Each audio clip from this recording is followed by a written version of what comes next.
Indo Pacific ocean के अंदर काफी टेंशन बढ़ गई है और जो बाइडेन ने अपनी नेवी को अलर्ट कर दिया है। उनको वारशिप के साथ साथ इंटरसेप्टर और मिसाइल डिफेंस सिस्टम तैनाती का ऐलान भी कर चुके हैं। आपको ये बता दें कि अमेरिका ये इल्जाम लगाता है कि अमेरिका ने खुफिया मालूमात हासिल की हैं कि चाइना, भारत, जापान जैसे मुल्कों के ऊपर हमलावर होना चाहता है। नाजरीन ग्रामी, आपको ये बता दें कि इस तमाम तरह टेंशन को लेकर जो बाइडेन ने स्ट्रिक्ट एक्शन लेते हुए इंडो पैसिफिक ओशन के अंदर कुछ फैसले किए हैं, जो फैसले चाइना और इस साउथ एशिया रीजन के लिए काफी नुकसानदेह साबित हो सकते हैं। अगर अमेरिका चाइना के ऊपर या चाइना भारत के ऊपर किसी किस्म का हमलावर होते हैं तो इस पूरे रीजन के ऊपर वबाल आ जाएगा। आपको ये बता देते हैं कि जो बाइडेन ने जो एक्शन लिए हैं वो काफी खतरनाक है। तो उन एक्शन को जानने के लिए छोटी सी गुजारिश है कि आप हमारा यूट्यूब चैनल हसनात टीवी को सब्सक्राइब कर लें, घंटी के निशान को दबा दें ताकि लेटेस्ट न्यूज आप तक बर वक्त पहुंचती रहे। सबसे बड़ा एक्शन ये है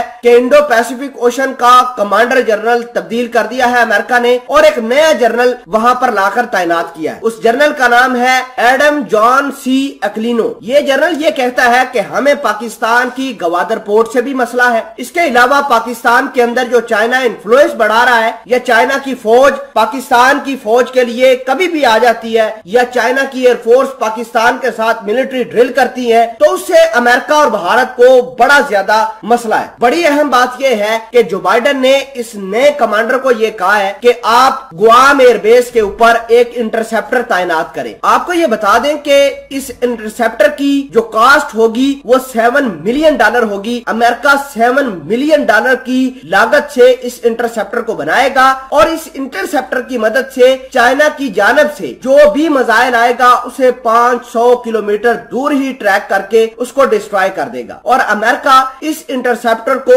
अपनी साउथ चाइना सी के अंदर जो इसकी नेवल बेस है जिसका नाम है गुआम, अमेरिका उस इंटरसेप्टर को वहां पर तैनात करना चाहता है। नाजरीन ग्रामी, अमेरिका को ये इतलात मिली है कि चाइना जो है वो गुआम बेस को भी निशाना बनाना चाहता है और भारत, जापान, ऑस्ट्रेलिया जैसे मुल्कों को भी निशाना बना सकता है। आपको ये बता दें कि चाइना ने पिछले साल एक वीडियो जारी की थी। उस वीडियो के अंदर ये देखा गया था कि चाइनीज मिसाइल जो थे वो अमेरिका की इसी गुआम बेस को निशाना बनाने की कोशिश कर रहे थे और उन्होंने टारगेट भी सेट कर लिए थे। आपको ये बता दें कि इस तमाम तर कहानी को देखते हुए जो बाइडेन ने सिर्फ इंडो पैसिफिक ओशन के लिए $90 मिलियन का बजट जो है वो लाकर खड़ा कर दिया है। अब इंडो पैसिफिक ओशन के अंदर चाइना को कंटेन करने के लिए अमेरिका 90 बिलियन का इस्तेमाल करेगा और अपनी नेवी को हथियार भी लेकर देगा। आपको ये बता दें कि अब गुआम बेस के ऊपर जो अमेरिका अपने मिसाइल, इंटरसेप्टर लगा रहा है या डिफेंस सिस्टम लगा रहा है वो इतने हैवी हैं कि जो अमेरिका ने